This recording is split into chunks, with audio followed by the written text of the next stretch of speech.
I lived my life alone, without anyone that I could really talk to, until I had an accident with my plane in the Sahara Desert 6 years ago.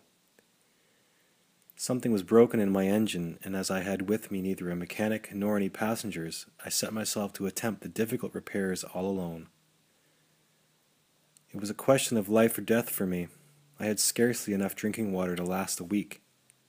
The first night, then, I went to sleep on the sand, 1,000 miles away from any human habitation. I was more isolated than a shipwrecked sailor on a raft in the middle of the ocean. Thus you can imagine my amazement at sunrise when I was awakened by an odd little voice. "If you please, draw me a sheep." "What?" "Draw me a sheep." I jumped to my feet, completely thunderstruck. I blinked my eyes hard. I looked carefully all around me, and I saw a most extraordinary small person who stood there examining me with great seriousness. My little man seemed neither to be straying uncertainly among the sands, nor to be fainting from fatigue or hunger or thirst or fear. Nothing about him gave any suggestion of a child lost in the middle of the desert, 1,000 miles from any human habitation. "But what are you doing here?" "If you please, draw me a sheep." When a mystery is too overpowering, one dare not disobey. Absurd as it might seem to me, I took out of my pocket a sheet of paper and my fountain pen. So then I made a drawing. He looked at it carefully. "No, this sheep is already very sickly. Make me another." So I made another drawing. "You see yourself that this is not a sheep, this is a ram, it has horns." So then I did my drawing over once more. "This one is too old. I want a sheep that will live a long time." By this time my patience was exhausted, because I was in a hurry to start taking apart my engine. So I tossed off this drawing, and I threw out an explanation with it. "This is only his box. The sheep you asked for is inside." "That is exactly the way I wanted it. Do you think that this sheep will have to have a great deal of grass?" "Why?" "Because where I live everything is very small. There will surely be enough grass for him. It is very small sheep that I have given you." "Not so small that, look, he has gone to sleep." And that is how I made acquaintance with the little prince. It took me a long time to learn where he came from. The little prince who asked me so many questions never seemed to hear the ones I asked him. It was from words dropped by chance that, little by little, everything was revealed to me. The first time he saw my airplane, for instance. "What is that object?" "That is not an object. It flies." "It is an airplane." "It is my airplane." "What? You dropped down from the sky?" "Yes." "Oh, that is funny. So you too come from the sky. Which is your planet?" "Do you come from another planet?"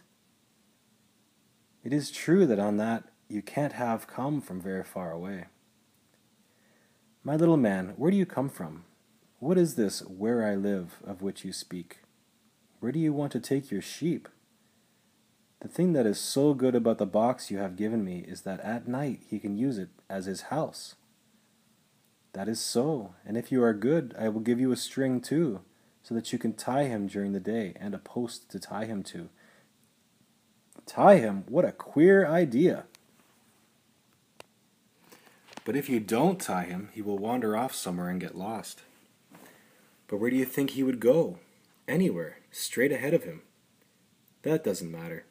Where I live, everything is so small. Straight ahead of him, nobody can go very far." I had thus learned a second fact of great importance. This was that the planet the little prince came from was scarcely any larger than a house. Oh, little prince, bit by bit I came to understand the secrets of your sad little life. For a long time you had found your only entertainment in the quiet pleasure of looking at the sunset. "I am very fond of sunsets. Come, let us go look at a sunset now." "But we must wait." "Wait? Wait for what?" "For the sunset. We must wait until it is time." "I am always thinking that I am at home." "Just so. Everybody knows that when it is noon in the United States, the sun is setting over France. If you could fly to France in 1 minute, you could go straight into the sunset, right from noon. Unfortunately, France is too far away for that. But on your tiny planet, my little prince, all you need to do is move your chair a few steps. You can see the day end and the twilight falling whenever you like. One day, I saw the sunset 44 times. You know, one loves the sunset when one is so sad.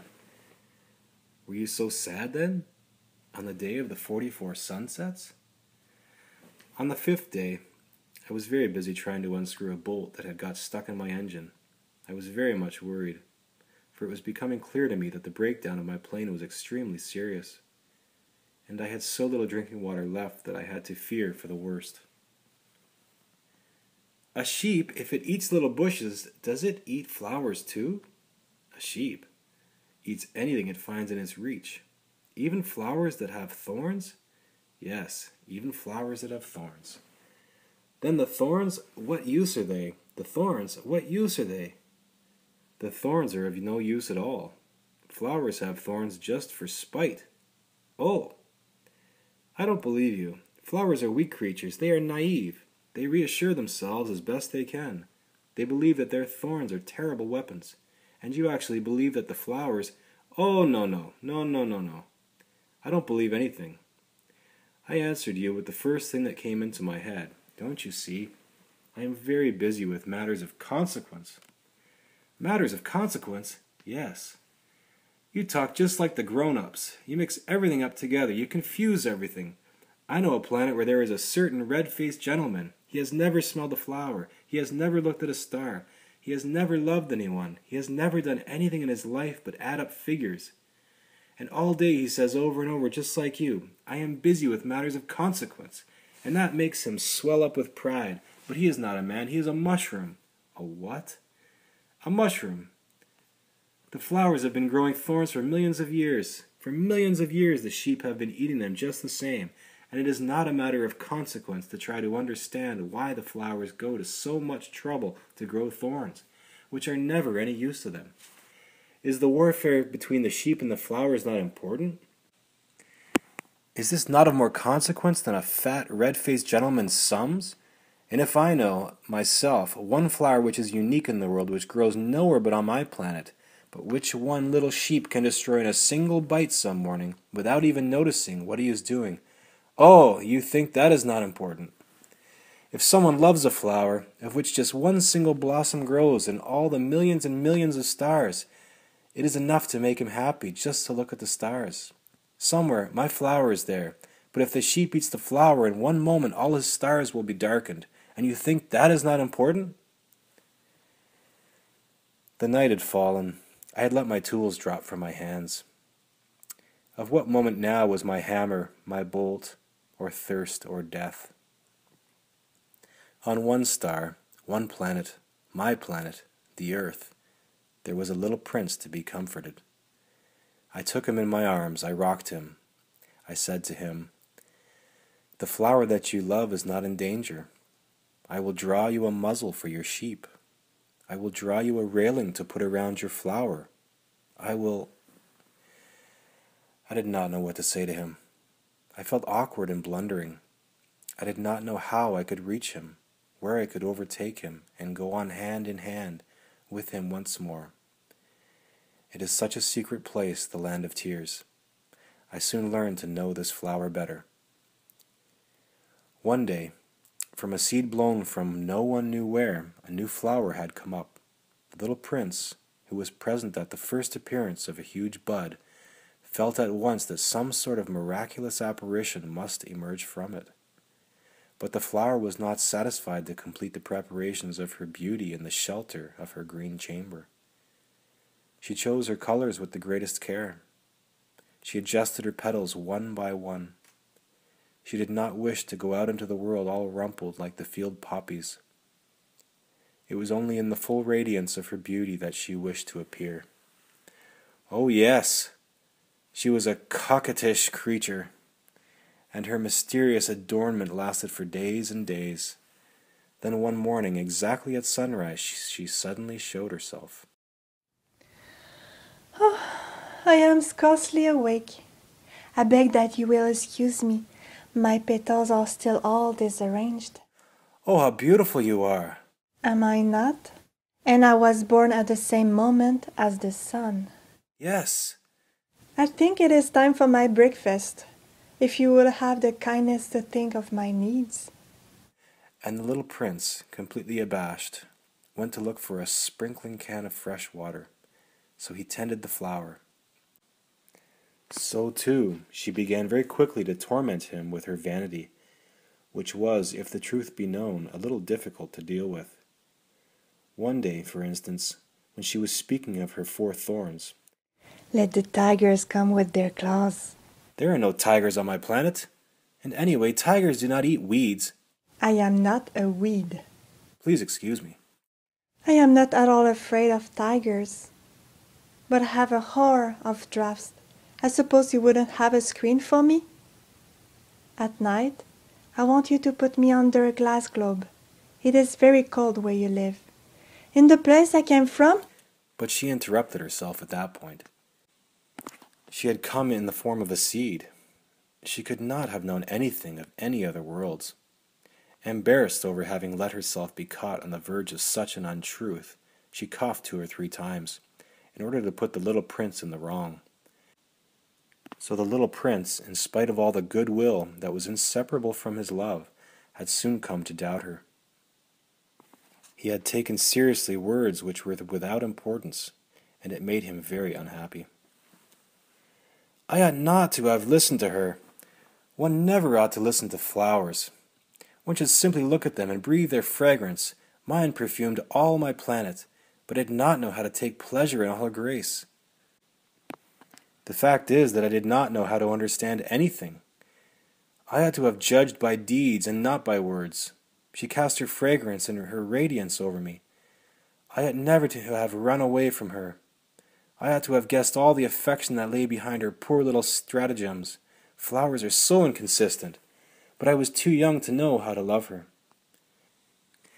I believe that for his escape he took advantage of the migration of a flock of wild birds. On the morning of his departure he put his planet in perfect order, and when he watered the flower for the last time, and prepared to place her under the shelter of her glass globe, he realized that he was very close to tears. Goodbye. Goodbye. I have been very silly. Ask your forgiveness. Try to be happy. I love you. Of course I love you. It is my fault that you have not known it all the while. That is of no importance. But you have been just as foolish as I. Try to be happy. Let the glass globe be. I don't want it anymore. But the wind! My cold is not so bad as all that. The cool night air will do me good. I am a flower. But the animals! Well, I must endure the presence of 2 or 3 caterpillars if I wish to become acquainted with the butterflies. It seems that they are very beautiful. And if not the butterflies and the caterpillars, who will call upon me? You will be far away. As for the large animals, I am not at all afraid of any of them. Have my claws. Don't linger like this. You have decided to go away, so now go. The little prince began, therefore, by visiting the planets in order to add to his knowledge. The first of them was inhabited by a king. The second planet was inhabited by a conceited man.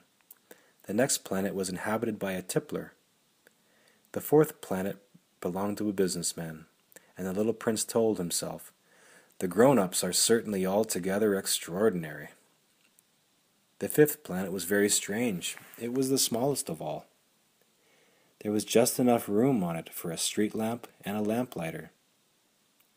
The little prince was not able to reach any explanation of the use of a street lamp and a lamplighter, somewhere in the heavens on a planet which had no people and not one house. When he lights his street lamp, it's as if he brought one more star to life, or one flower. When he puts out his lamp, he sends the flower or the star to sleep. That is a beautiful occupation, and since it is beautiful, it is truly useful. Good morning. Why have you just put out the lamp? Those are the orders. Good morning. What are the orders? The orders are that I put out my lamp. Good evening. But why have you just lighted it again? Those are the orders. I do not understand. There is nothing to understand. Orders are orders. Good morning. I follow a terrible profession. In the old days it was reasonable. I put the lamp out in the morning, and in the evening I lighted it again. I had the rest of the day for relaxation and the rest of the night for sleep. And the orders have been changed since that time? The orders have not been changed. That is the tragedy. From year to year the planet has turned more rapidly, and the orders have not been changed. Then what? Then the planet now makes a complete turn every minute, and I no longer have a single second for repose.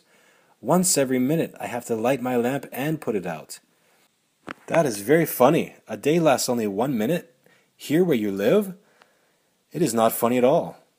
While we have been talking together, a month has gone by. A month? Yes, a month. 30 minutes, 30 days, good evening. And he lighted his lamp again. You know, I can tell you a way you can rest whenever you want to. I always want to rest. So your planet is so small that 3 strides will take you all the way around it. To be always in the sunshine, you need only walk along rather slowly. When you want to rest, you will walk, and the day will last as long as you like. That doesn't do me much good. The one thing I love in this life is to sleep. Then you're unlucky. I am unlucky. Good morning. That man is the only one of them all whom I could have made my friend. But his planet is indeed too small. There is no room on it for 2 people. What the little prince did not dare confess was that he was sorry most of all to leave this planet, because it was blessed every day with 1,440 sunsets. The 6th planet was inhabited by a geographer who advised the little prince the planet Earth. It has a good reputation, replied the geographer. So then the 7th planet was the Earth. When the little prince arrived on the Earth, he was very much surprised not to see any people. He was beginning to be afraid he had come to the wrong planet, when a coil of gold, the color of the moonlight, flashed across the sand. Good evening, good evening. What planet is this on which I have come down? This is the Earth. This is Africa. Ah, then there are no people on the Earth? This is the desert. There are no people in the desert. The Earth is large. Look at my planet. It is right there above us. It is beautiful. What has brought you here? I have been having some trouble with a flower. Ah. Where are the men? It is a little lonely in the desert. It is also lonely among men. You are a funny animal. You are no thicker than a finger. But I am more powerful than the finger of a king. You are not very powerful. You haven't even any feet. You cannot even travel. I can carry you farther than any ship could take you. Whomever I touch, I send back to the earth from whence he came. But you are innocent and true, and you come from a star. Yes. You move me to pity.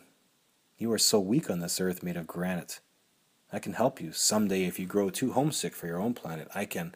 Oh, I understand you very well. But why do you always speak in riddles? I solve them all. After walking for a long time through the sand and rocks and snow, the little prince at last came upon a road, and all roads lead to the abodes of men. Good morning. Who are you? We are the roses. Ah! His flower had told him that she was the only one of her kind in all the universe, and here were 5,000 of them, all alike, in one single garden. I thought that I was rich, with a flower that was unique in all the world, and all I had was a common rose. That doesn't make me a very great prince. Good morning. Good morning. Who are you? You are very pretty to look at. I am a fox. Come play with me. I am so unhappy. I cannot play with you. I am not tamed. Ah, please excuse me. What does that mean, tame? You do not live here. Nope. What is it that you are looking for? I am looking for men. What does that mean, tame? Men, they have guns, and they hunt. It is very disturbing. They also raise chickens. These are their only interests. Are you looking for chickens? No, I am looking for friends. What does that mean, tame? It is an act too often neglected. It means to establish ties. To establish ties?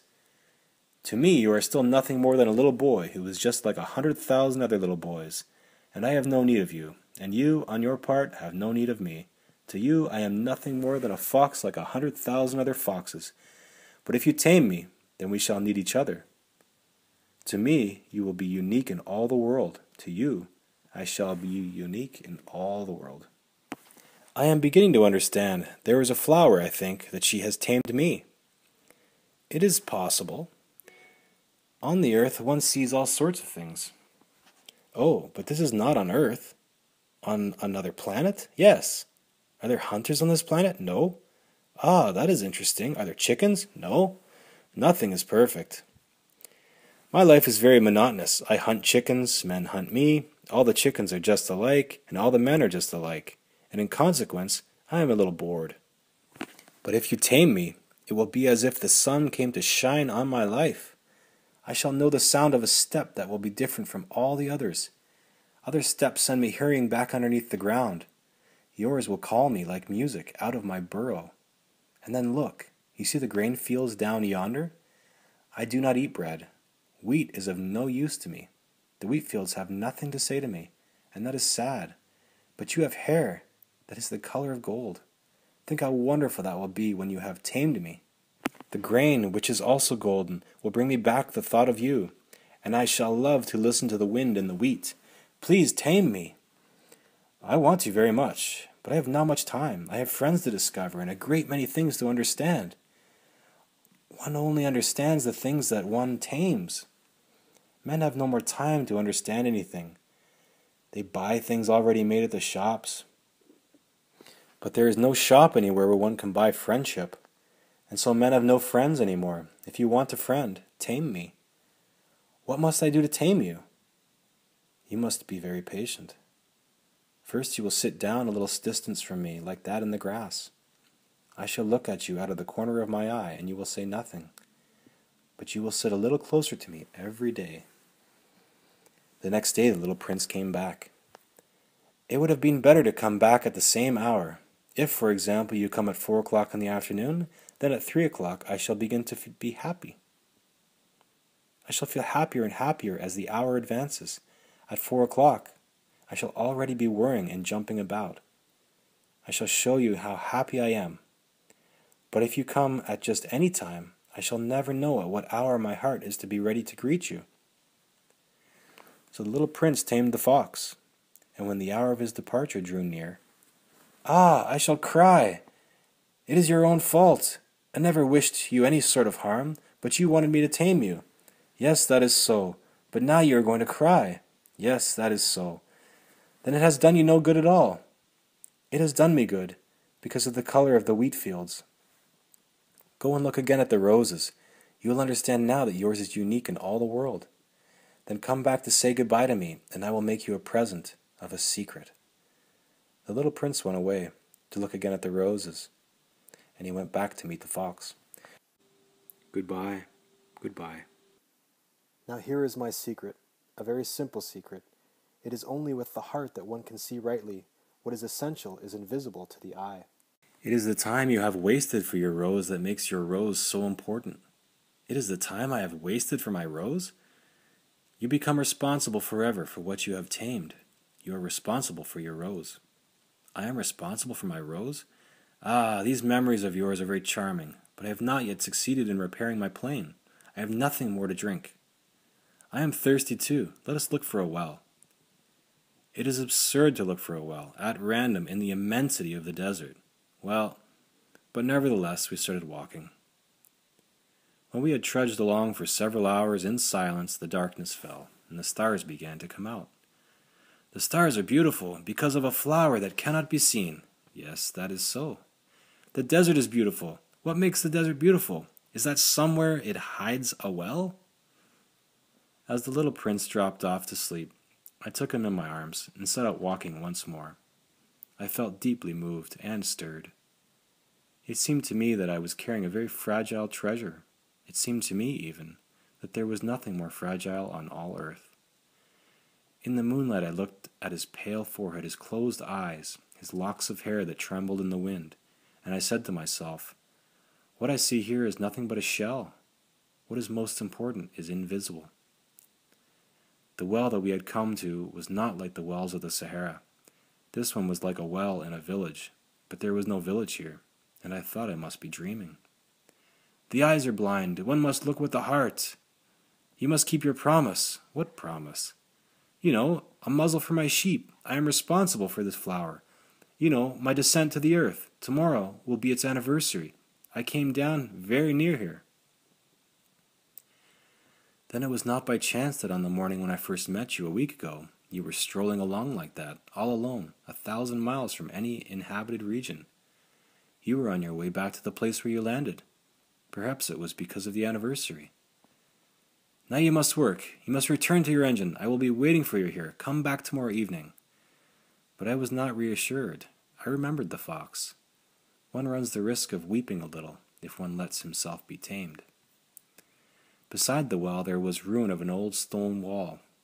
When I came back from my work the next evening, I saw from some distance away my little prince sitting on top of a wall. Then you don't remember? Yes, it is the right day, but this is not the right place. Exactly. You will see where my track begins in the sand. You have nothing to do but wait for me there. I shall be there tonight. You have good poison? You are sure that it will not make me suffer too long? Now go away. I want to get down from the wall. I dropped my eyes, then to the foot of the wall, and I leaped into the air. There before me, facing the little prince, was one of those yellow snakes that take just 30 seconds to bring your life to an end. Even as I was digging into my pocket to get out my revolver, I made a running step back. But at the noise I made, the snake let himself flow easily across the sand like the dying spray of a fountain, and in no apparent hurry disappeared with a light metallic sound among the stones. I reached the wall just in time to catch my little man in my arms.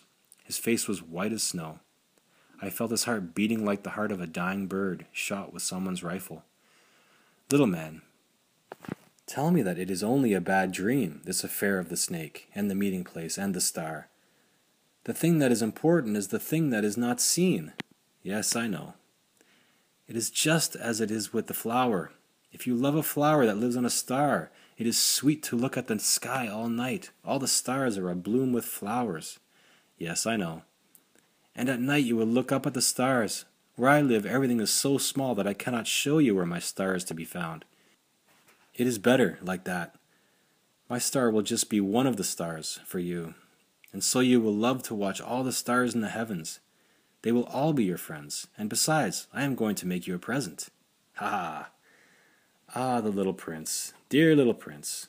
I love to hear that laughter. That is my present. What are you trying to say?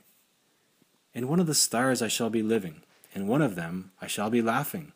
And so it will be as if all the stars were laughing. And when you look at the sky at night, you, only you, will have the stars that can laugh. And when your sorrow is comforted, time soothes all sorrows. You will be content that you have known me. You will always be my friend. You will want to laugh with me, and you will sometimes open your window. So for that pleasure, and your friends will be properly astonished to see you laughing as you look up at the sky. Then you will say to them, "Yes, that stars always make me laugh." And they will think you are crazy, and you will be a very shabby trick that I shall have played on you. It will be as if, in place of the stars, I had given you a great number of little bells that knew how to laugh. Ha ha! Tonight, you know, do not come. I shall not leave you. I shall look as if I were suffering. I shall look a little as if I were dying. It is like that. Do not come to see that. It is not worth the trouble. I shall not leave you. I tell you, it is because of the snake. He must not bite you. Snakes, they are malicious creatures. This one might bite you just for fun. I shall not leave you. It is true that they have no more poison for a second bite. That night I did not see him set out on his way. He got away from me without making a sound. When I succeeded in catching up with him, he was walking along with a quick and resolute step. Ah, there you are. It was wrong of you to come. You will suffer. I shall look as if I were dead, and that will not be true. You understand? It is too far. I cannot carry this body with me. It is too heavy. But it will be like an old abandoned shell. There is nothing sad about old shells. That will be so amusing. You will have 500 million little bells. You know, my flower. I am responsible for her. and she is so weak. She has 4 thorns of no use at all to protect herself against all the world. There now, that is all." There was nothing but a flash of yellow close to his ankle. He remained motionless for an instant. He did not cry out. He fell as gently as a tree falls. There was not even any sound because of the sand. And now 6 years have already gone by. Look at it carefully so that you will be sure to recognize it in case you travel some day to the African desert. And if you should come upon this spot, please do not hurry on. Wait for a time, exactly under the star. Then, if a little man appears who laughs, who has golden hair, and who refuses to answer questions, you will know who he is. If this should happen, please comfort me. Send me word that he has come back.